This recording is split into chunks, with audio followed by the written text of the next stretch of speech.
Ok, iniciemos entonces. El día de hoy vamos a crear el primer documento HTML bien formado, establecer cuál va a ser la estructura básica que vamos a estar usando y así tener ya, por así decirlo, un esqueleto de cualquier documento HTML bien formado. Ayer vimos cómo funcionaba. En lo que estamos armando la página hoy, vamos a explicar qué es lo que hace el browser para obtener una página web, cuál es la función del DNS, cuál es la función del web server. Y con eso vamos a tener un mejor concepto de qué es lo que está sucediendo atrás, o sea, cómo es que el navegador nos muestra un sitio. Luis, tenía la mano levantada.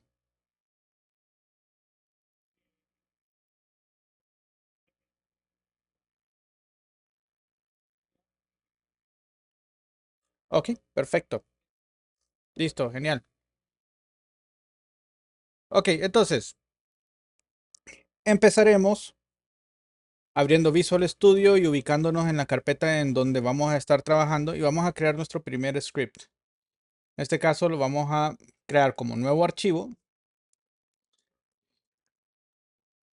Vamos a llamarlo primero.html. Y aquí vamos a empezar a hablar de ciertas cosas que son reglas de oro, o sea, reglas que no pueden quebrantarme. Uno, los nombres de los archivos. La recomendación es que sea todo minúsculas, no hayan espacios, no hayan caracteres especiales. No usen ñas, no usen acentos, no usen espacios. No se empieza uno con el nombre con un número, es incorrecto. Si vamos a reemplazar espacios con algún tipo de carácter, los únicos caracteres permitidos son el guión o el guión bajo. Son los únicos dos que se permiten. Entonces, ¿por qué es esto? Es simplemente porque la codificación de texto de la URL es bien básica.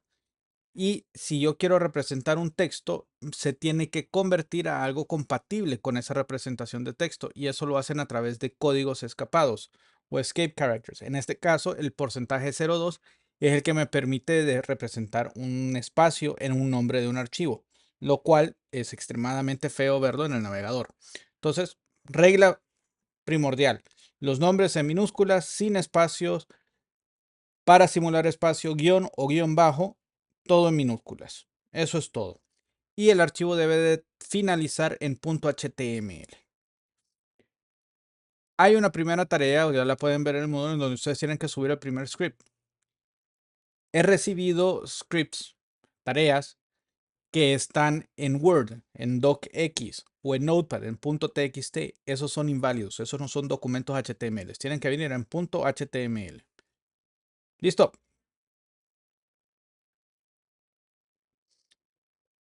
Dígame, Brian. Ok, una pregunta. Tenemos que enviar el documento de HTML, pero ¿cómo podemos saber que está en HTML? O sea, ¿cómo podríamos enviárselo en este caso?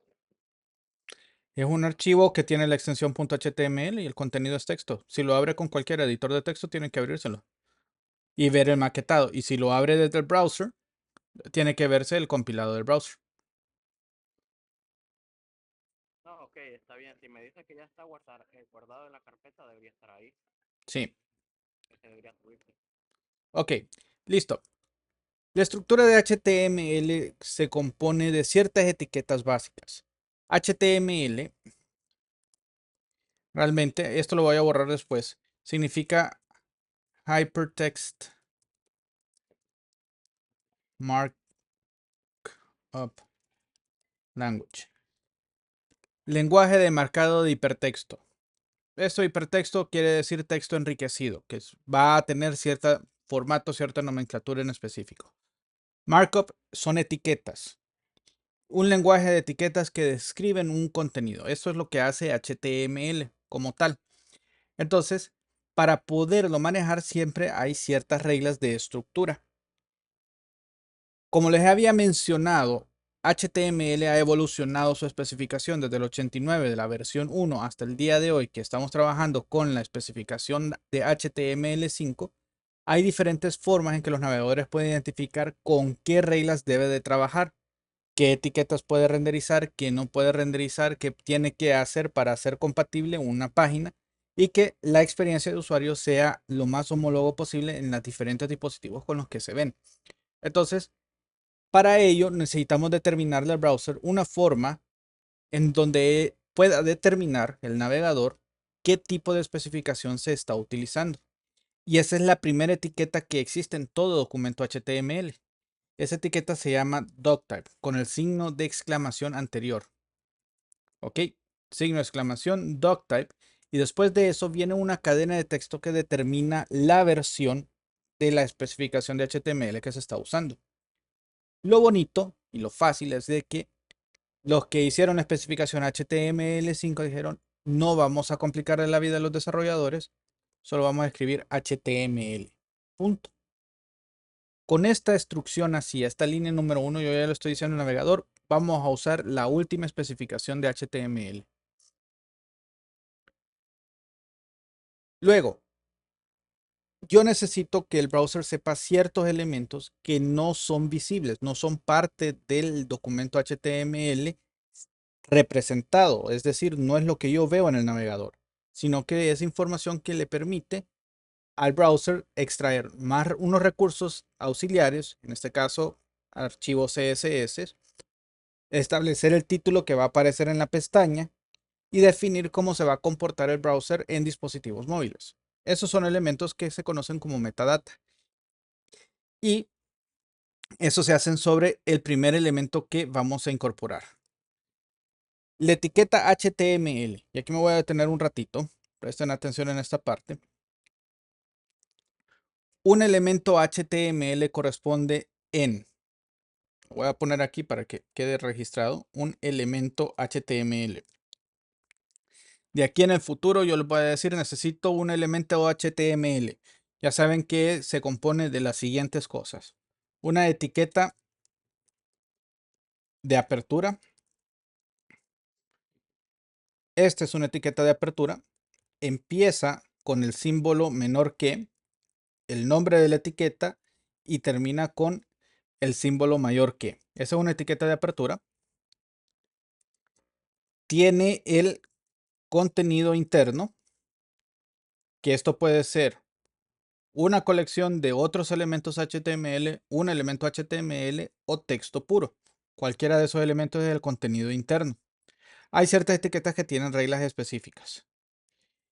Y luego finaliza el elemento con etiquetas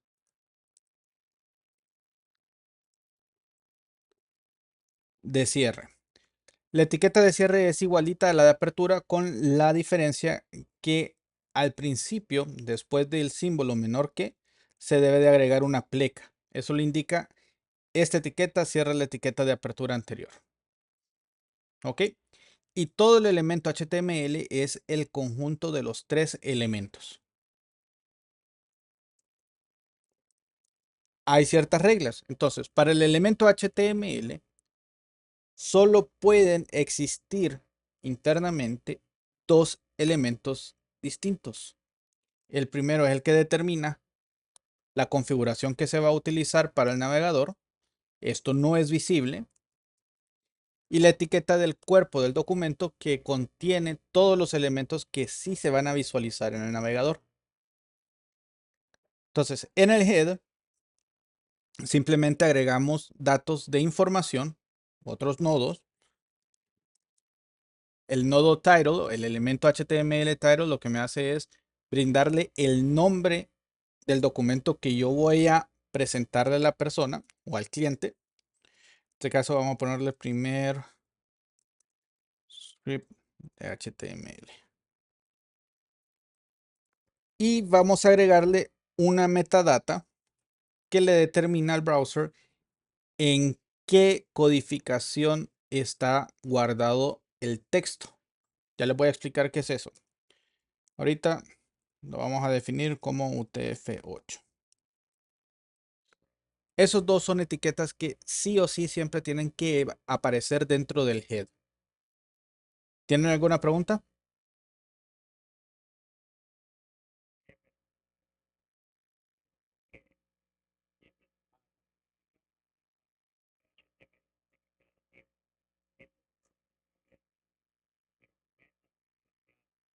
Ok, explicamos el meta. Ok, el meta es información puro de el browser. Y aquí lo que tenemos es un atributo. El atributo va dentro de la etiqueta de apertura. Y este específico es una etiqueta especial, no tiene etiqueta de cierre. Se le conoce como un elemento autocerrado. Por eso se le pone la pleca y el mayor que al finalizar, porque no puede tener contenido. El meta no puede tener contenido. Entonces, el charset lo que le dice al navegador es cómo está codificado. Ok, ¿qué es la codificación? Vamos a ver, ustedes se acuerdan en otros lenguajes. Vamos a ver en C++ o en C Sharp o en C. ¿Cuál es el código ANSI para el retorno de carro?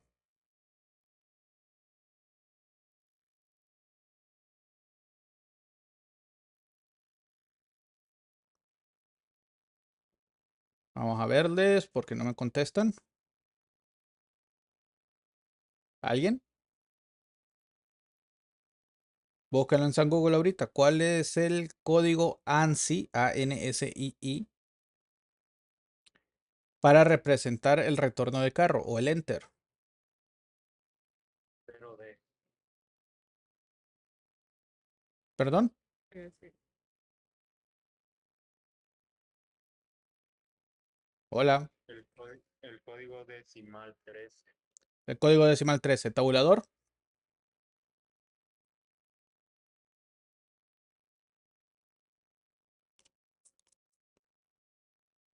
9. 9. Listo. 9. Perfecto. La A mayúscula.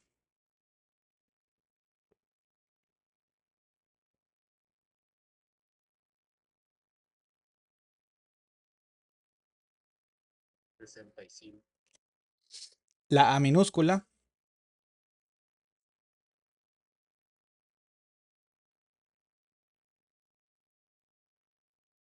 67. Ok. ¿A qué quiero llegar con esto? Cada letra tiene una representación. Ustedes lo están viendo en su valor decimal. ¿Ok? Normalmente la representación estará hecha a partir de bits, o sea, en compuestos de bytes. Entonces, el ANSI realmente lo que le establece es cada combinación de bytes que existan representan un carácter del alfabeto. El ANSI es el más antiguo, pero solo tiene la desventaja que solo tiene 255 caracteres el espacio, porque el ANSI se representa en un byte en específico. ¿Ok? Luego, los sistemas operativos para extender mayor apertura a otros lenguajes, no solamente el inglés, que ahí es donde nace más que todo la computación, sino que otros lenguajes como el árabe o el chino, que serían una versión hiragama en japonés del alfabeto románico, es una cantidad exagerada de símbolos que no caben en 256 posiciones. Entonces, han surgido en la historia de la computación, han creado diferentes formas de representar una letra. Si ustedes trabajan en Windows, normalmente Windows, si abren un documento de Notepad, escriben y lo guardan directamente por TXT, sí es un archivo de texto, pero cada símbolo dentro de ese texto está representado por un encoding por defecto. El encoding de Windows por defecto es un Latin 500 no sé cuánto, es un elemento raro. Eh, si ustedes trabajaron en C puro, normalmente se trabaja en ANSI, ANSI 32, ANSI 64. Si están trabajando, por ejemplo, en Python, Python utiliza un Universal Encoding, se le conoce, que es diferente, es un UCT. ¿Ok? ¿Qué es eso? Que la serie de bits que representan una letra difieren de codificación a codificación. O sea que la A en ANSI es diferente a la A en UTF-8, la forma de representar. ¿Se entiende eso? Entonces, ¿por qué tengo que decirle al browser en qué codificación está para que pueda interpretar adecuadamente? Porque al final la computadora lo que lee es una serie de unos y ceros. Saber cada letra es tanto conjunto de unos y ceros y a partir de esos unos y ceros extraer el glifo o el símbolo que representa esa serie de unos y ceros. Entonces, en la década finales de los 90 hubo serios problemas. ¿Por qué? Porque el navegador no detectaba y utilizaba la codificación del sistema operativo. Entonces, ¿qué empezaban a salir? Yo espero que ustedes no hayan encontrado ningún sitio así, pero si lo han encontrado, tienen la experiencia. En donde un acento en una máquina se ve bien, pero cuando voy a ver la misma página desde otra máquina, lo que me aparece es un diamante con un signo de interrogación. Levanten la mano los que les han salido eso. O salen unos cuadritos raros que no son las letras, pero ya sabemos de que ahí iba una ñ, una a con un acento, una u con un diéresis. Eso se llama una mala configuración de la codificación del texto. ¿Ok? Entonces, ¿cuál es el estándar que debemos de seguir? La recomendación, la mejor práctica. En este caso, vamos a pescar con dinamita. Vamos a usar lo que el mundo ha dictaminado el estándar para la web y es UTF-8. ¿Ok? Entonces, ¿cómo sé que mi archivo está en UTF-8? Visual Studio nos resolvió el problema. Visual Studio Code ya de forma predeterminada, todos los archivos que se trabaja son en UTF-8 y eso lo puedo ver en la parte inferior del IDE. Pueden ver de que sale ahí UTF-8. Puedo cambiar el encoding y puedo seleccionar otro. No lo vamos a hacer porque el que nosotros ocupamos es UTF-8. ¿Cuál es la ventaja de utilizar UTF-8? UTF-8 me da acceso a más de 5000 posiciones para glifos. ¿Qué quiere decir eso? Que yo puedo representar todos los alfabetos en caracteres UTF-8. Y hay un segmento de esos caracteres que pueden ser personalizados. Hay caracteres ya específicos para decir, esta es una carita feliz, este es un rocket, un cohete espacial. Esos ya existen, ya están parte de la especificación establecida y hay otra serie que se pueden utilizar como propios. Entonces, el charset UTF-8 lo único que le está diciendo al navegador es confirmándolo que el archivo fue guardado bajo una codificación de texto basado en UTF-8. Brian levantó la mano, dígame. Sí, disculpe, era por lo que usted mencionó de que si alguien ha vivido experiencia de que anteriormente en las computadoras se tocaba ya sea un o algo, le salía algo diferente. Pues, me ha pasado una vez cuando yo era muy pequeño, que cuando mi mamá decía que tenía una computadora que todavía la tengo aquí, que es bastante vieja, es del año de los 80 90 casi.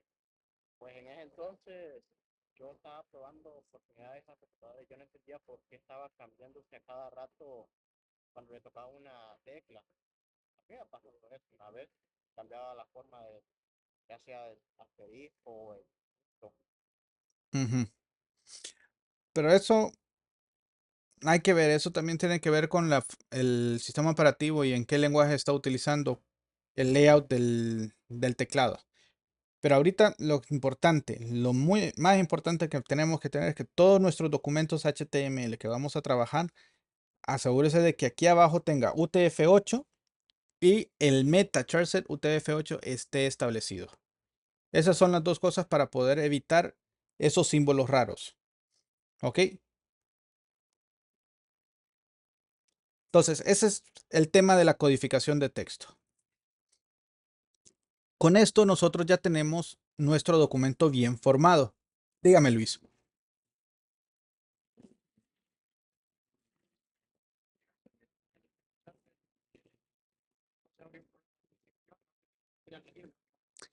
Hay unos navegadores que asumen directamente. Hay otros que no. La mejor práctica es siempre ponerlo.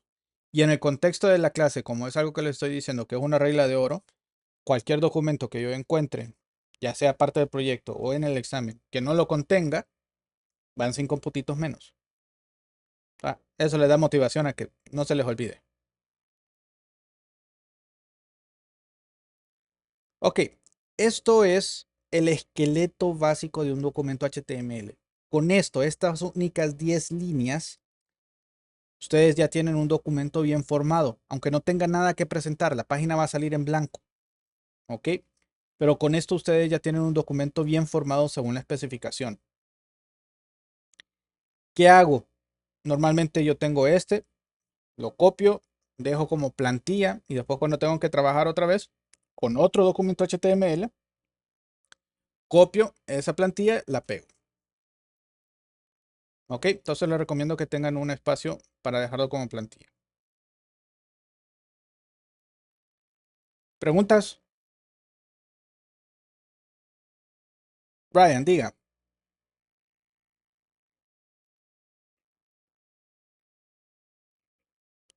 Sí, no, definitivamente hay una gama extraordinaria de tipos de codificaciones. Déjeme, déjeme ver si aquí sale algún listado, solo para poder visualizar. Save with encoding. Aquí tenemos alguno. UTF-8, UTF-8 con BOM. Esto tiene que ver con la forma. ¿Se acuerdan que en C++ se usaba pleca N, pleca R? El pleca R es algo llamado BOM. El UTF-F16. Este es el normal de Windows, el Windows 1252, el Western. Solo miren la cantidad. Todos estos elementos son los más básicos que hay de todos los tipos de codificaciones que pueden existir. Hay muchos más. Muchísimos, muchísimos más. Pero estos son los más usados. Ya entiendo. Pero, ¿sabes? Curioso de que lo menciona usted que el sistema operativo ya tiene por defecto No, no, no, no, no. El sistema operativo, específicamente Windows, tiene el 1252. Visual Studio Code hace el favor de no usar ese y lo pone por defecto en UTF-8.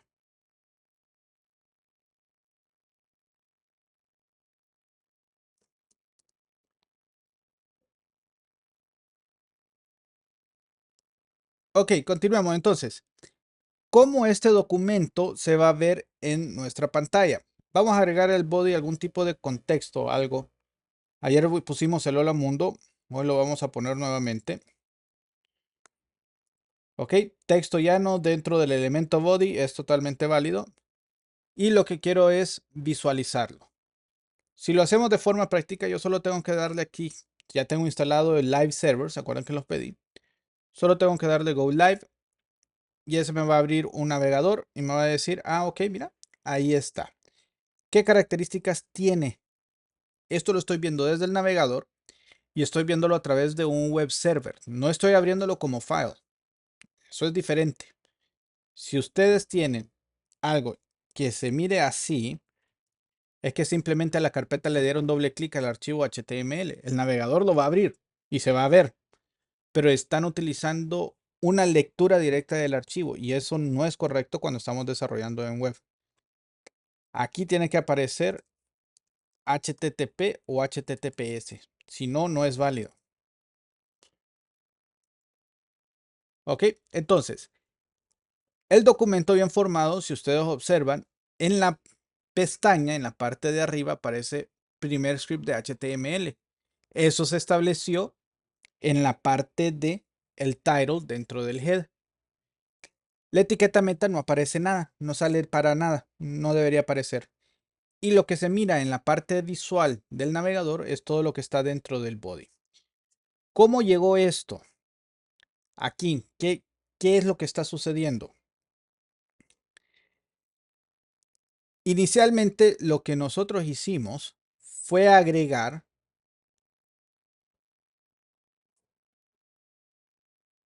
oh, yo tengo en blanco,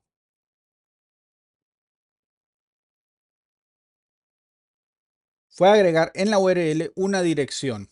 Diga, Brian. sí, disculpe, ingeniero, pero tengo una pregunta. Usted dijo que no tiene que aparecer en file, ¿cierto? Sí, iba a decir No, que sí, es que a mí no me aparece file, pero me sale simplemente así, sin nada, solo el número. es fácil. Seleccione los navegadores ahora ocultan sí, el protocolo. Entonces, seleccione la barra de URL, cópielo y péguelo en otro lado y le tiene que aparecer completo con el HTTP.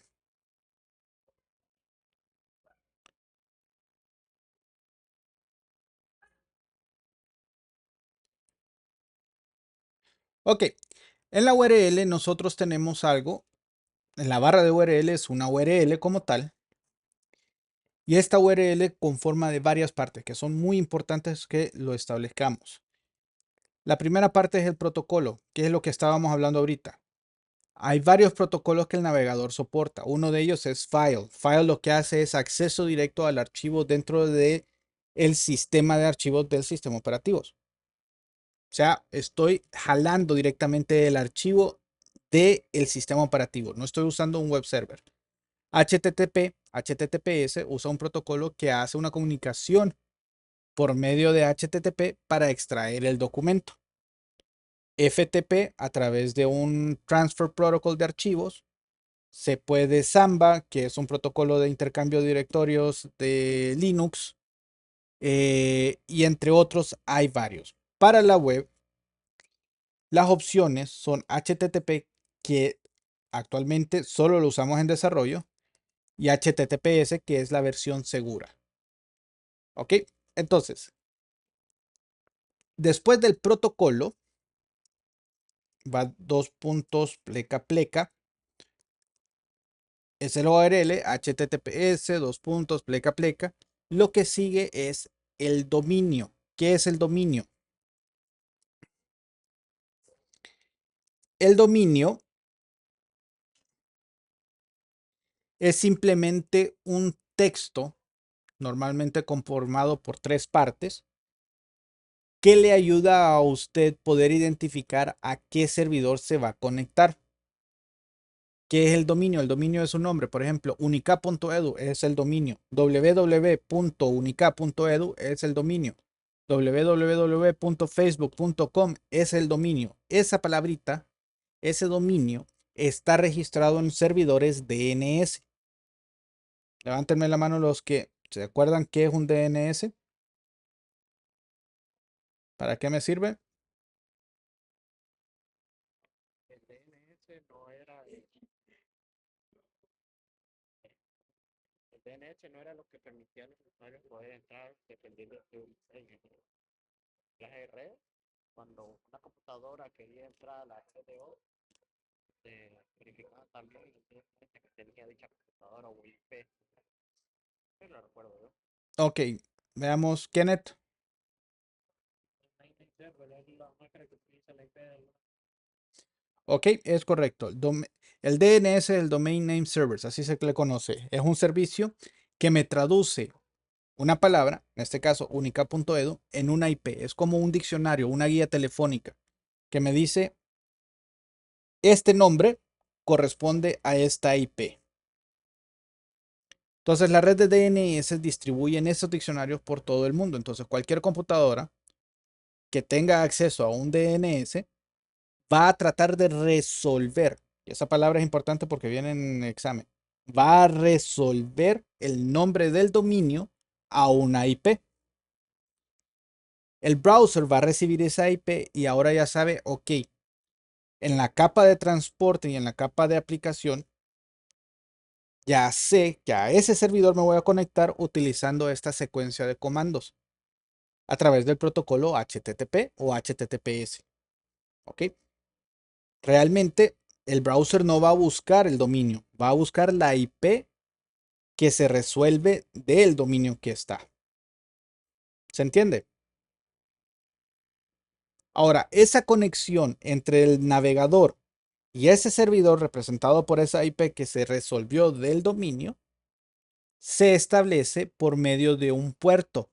¿Por qué? Porque los servicios TCP/IP, que ustedes ya vieron en redes, todos estos servicios tienen un puerto predeterminado de comunicación. ¿Ok? Y hay unos que están por defecto, otros no. Entonces, después del dominio,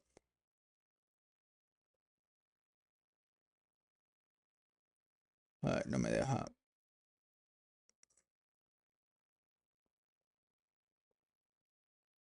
Vamos a ponerlo acá, pues. Después del dominio, dependiendo del protocolo, el protocolo me dice cómo va a utilizar, va a tener puertos de forma predeterminada. Para HTTP, vamos a ponerle aquí el puerto.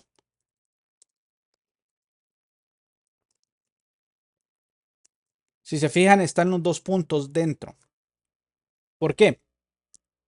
Para HTTP, escríbelo por algún lado, el puerto por defecto es el 80. Para HTTPS, el puerto por defecto es el 443. ¿Por qué es importante saber eso?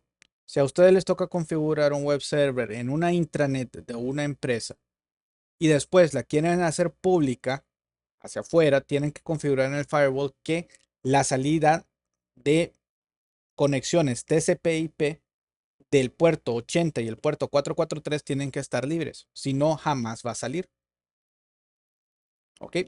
Ahora, en desarrollo generalmente no usamos esos puertos porque esos puertos requieren de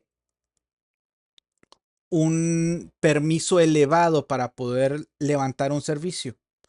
Diga, Brian. Dinero, me pregunto yo, ¿cuáles eran esos puertos que mencionó? El 80 ahí, para Para HTTP y 443 para HTTPS. Si el servidor está configurado para trabajar por el puerto predeterminado, no hay que escribir el puerto. Por eso es que ustedes solo escriben facebook.com. Cuando escriben facebook.com se va por protocolo HTTPS, por tanto la comunicación se hace a través del puerto 443. No tienen que establecerlo, solo tienen que escribir el dominio. Ahora, si el puerto es diferente, como en este caso, si ustedes observan, nosotros levantamos un web server temporal, es algo para desarrollo.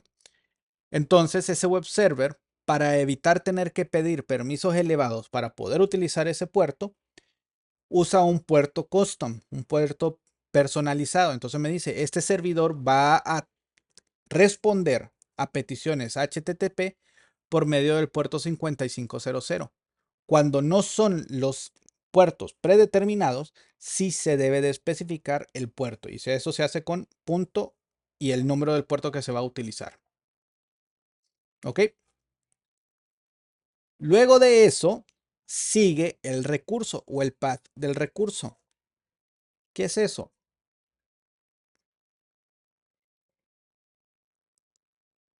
El path del recurso es como la dirección a cualquier archivo dentro del sistema operativo.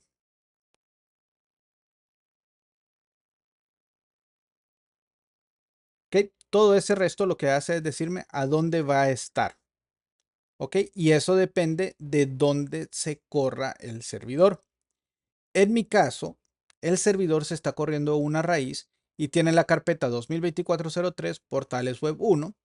Por tanto, para llegar al documento primero HTML, el web server tiene que navegar adentro de estas dos carpetas para poder extraerlo. Entonces el path es eso, es la ruta dentro del servidor a donde se encuentra el recurso que quiero acceder. Entonces eso es la URL. Y ahí es donde viene toda la magia de HTML y de la web. Repetimos, la URL establece el protocolo HTTP, HTTPS, después el dominio. Si el protocolo, el web server utiliza un puerto que no es el predeterminado, hay que definir el puerto y después defino la ruta hacia donde se encuentra el documento HTML. ¿Alguna pregunta aquí? Diga, Brian. al momento de los puertos que usted mencionó, si ya ser predeterminado o no, ahí va a variar, 1080. Hay más. No, para el puerto HTTP, para el protocolo HTTP solo es el 80 y para el protocolo HTTPS es el 443. Esos son los predeterminados. Ahora, los servicios se pueden configurar para que trabajen en puertos personalizados. Y cuando se hace eso, ahí se tiene que establecer el número de puerto que se va a utilizar.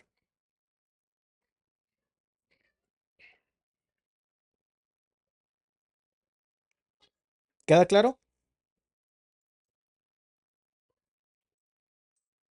Por mi parte, sí, genial.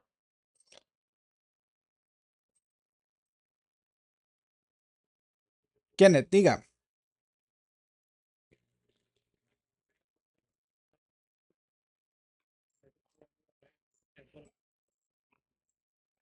¿por qué no se muestra? Ok,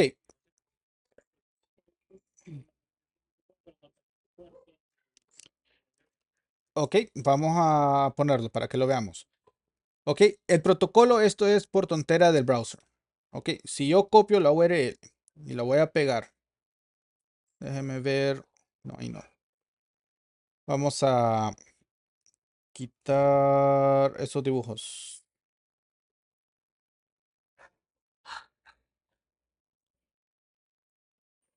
Aquí estábamos.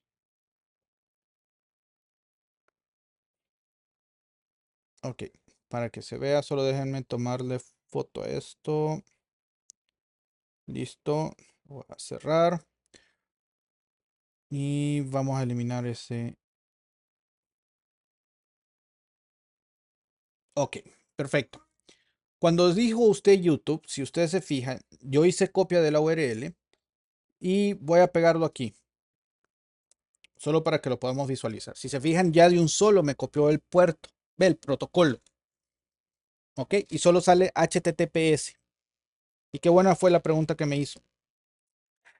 HTTPS, dos puntos, pleca, pleca. Hoy en día los navegadores lo están ocultando.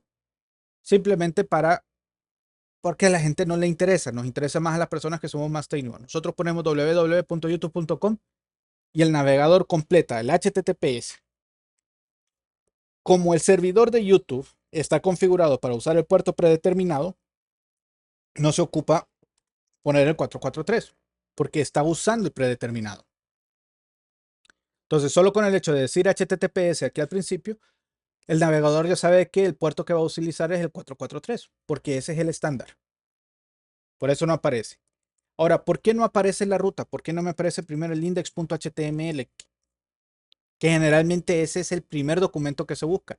Cuando yo pongo youtube.com, realmente estoy buscando el index, la primera página disponible, y los servidores web están configurados con un nombre en específico. Si no va el path, se va a utilizar ese recurso predeterminado. La mayoría de los servidores web que se configuran de forma predeterminada, el archivo inicial que va a buscar es el index.html. ¿Cómo lo voy a comprobar eso? Voy a copiar este archivo, lo voy a pegar, lo voy a renombrar como index.html y usted va a ver que en la página simplemente voy a borrar, solo voy a dejar la carpeta portales web 1. Al darle enter, no me funcionó porque estaba parado.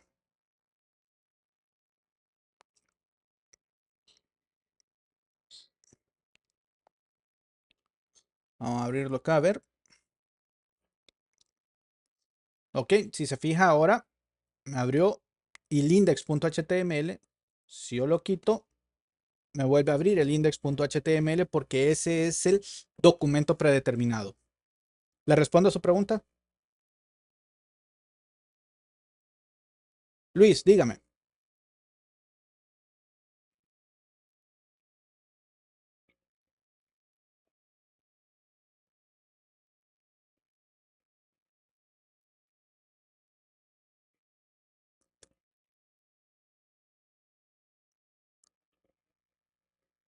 Es correcto. Cuando usted trabaja con HTTP, está mandando texto plano, llano, totalmente legible por cualquier sniffer en medio. ¿Ok? Ahora, ¿qué es lo que sucede? ¿Por qué los navegadores están ahora ignorando eso y están dejando? Porque el mismo navegador ahora está verificando de que no sea protocolo HTTP. Si le pone un protocolo HTTP de un solo, si se va a un DNS o a un servidor, va a suceder dos cosas. El web server está obligado, para ser compliant, a redirigir a la versión HTTPS. Y dos, el mismo navegador le va a advertir que está navegando a un sitio no seguro. Entonces, basándose en eso, los navegadores ya pueden decir, ok, si no te voy a permitir trabajar o navegar en HTTP, exceptuando el localhost, que es lo que nosotros estamos haciendo ahorita, vamos a ocultarlo porque no necesita fijarte. Igual hay otras formas de poder determinar si está usando HTTPS es porque tiene un certificado de seguridad y aquí le debe de aparecer cuál es el certificado. Si usted observa en la información ya me dice su conexión no es segura. ¿Por qué? Porque simplemente estoy usando el protocolo HTTP. Con eso respondo a su pregunta, estimado. Listo. Kenneth, diga.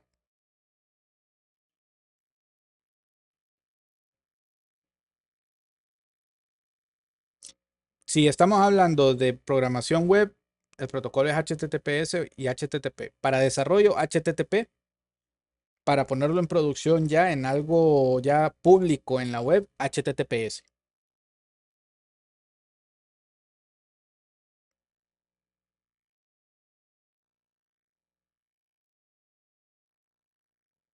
¿No hay otra pregunta?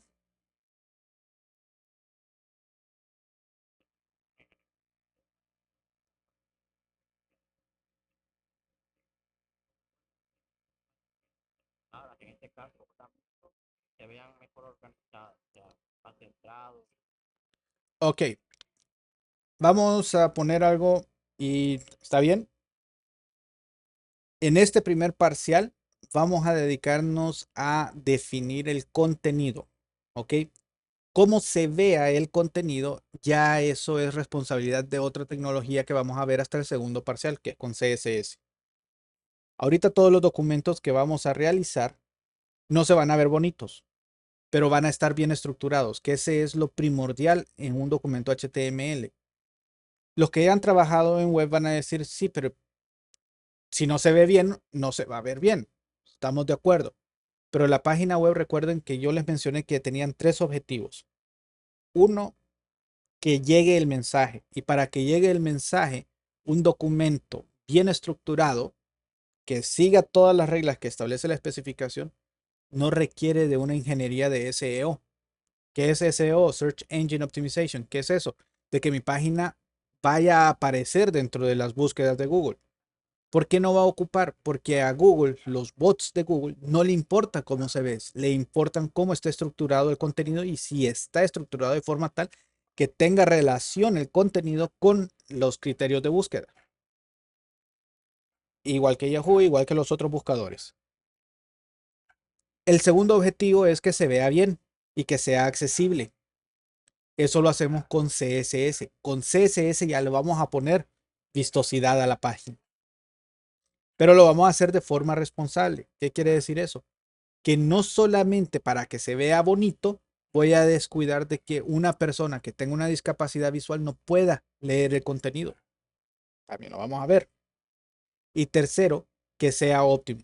Si yo empiezo a poner etiquetas de formato dentro de la etiqueta HTML, uno, estoy invadiendo la responsabilidad del documento HTML y dos, estoy agregándole más peso al archivo, por tanto es más datos que se van a transmitir por la red.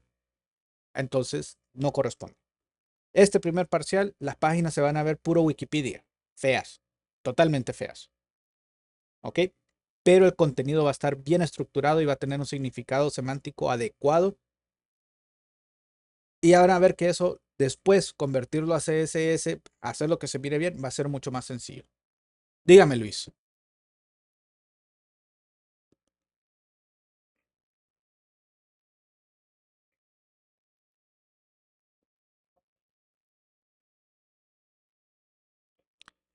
Esa es una configuración que se hace en los web servers. Si la persona que tiene la página es seria, tiene que hacerlo. Si no, mejor no entre a esa página.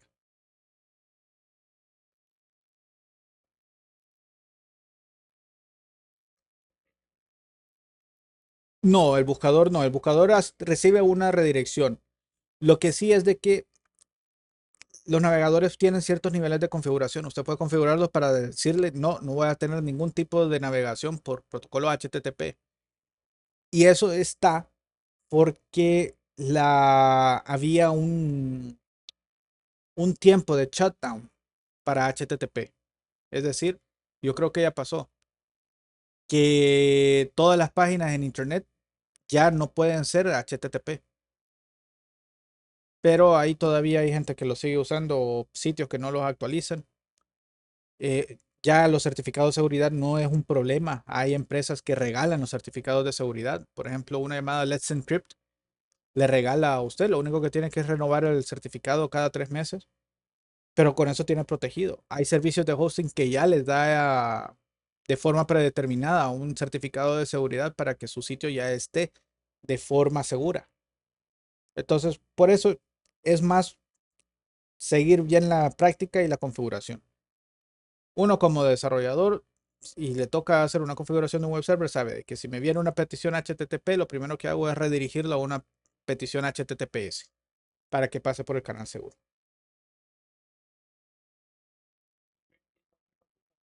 Ahorita, entonces, vamos a ver el HTML y el tema de Java, solamente con No, el tercer parcial es JavaScript.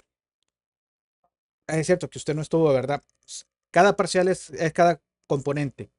Para resumírselo sencillo, primer parcial es contenido, por tanto contenido es puro HTML. Segundo parcial es presentación, puro CSS. Y tercer parcial es comportamiento. Ahí metemos JavaScript para poder reaccionar a las interacciones del usuario con la página. Entonces, sí, los tres se ven. género. Mira que tengo una última dos preguntas, y es que cuando nosotros hacemos documentos en HTTP, HTML. el número cambia siempre. Me refiero al número de arriba. Mm, Ah, 127 va. Pero si usted hace otro documento, ese número cambiará siempre. no, no, no, no, no, no, no, no, no. Aquí me preocupa si ya llevo redes. No, si yo sé que yo lleve redes, pero yo quiero Bueno, 127.0.0.1 es una IP reservada llamada loopback. O sea, esa es la dirección IP de su máquina local. Ese fija. Esa es la que va a usar siempre. No va a cambiar. El servidor, la IP del servidor no cambia. Lo que cambia son los paths y los documentos. Aquí ya tengo dos, index.html y primero.html. Esos son los dos que tengo, los dos documentos que están dentro de ese path, pero siempre los va a servir el mismo servidor, que es el localhost. entonces solo el patch sería el único que cambiaría. Es lo único que cambia con cada documento. Gracias, dinero. Listo. Ok, estimados, con esto terminamos. Ya nos pasamos un poquitín. En el chat para poderse retirar, me escriben su número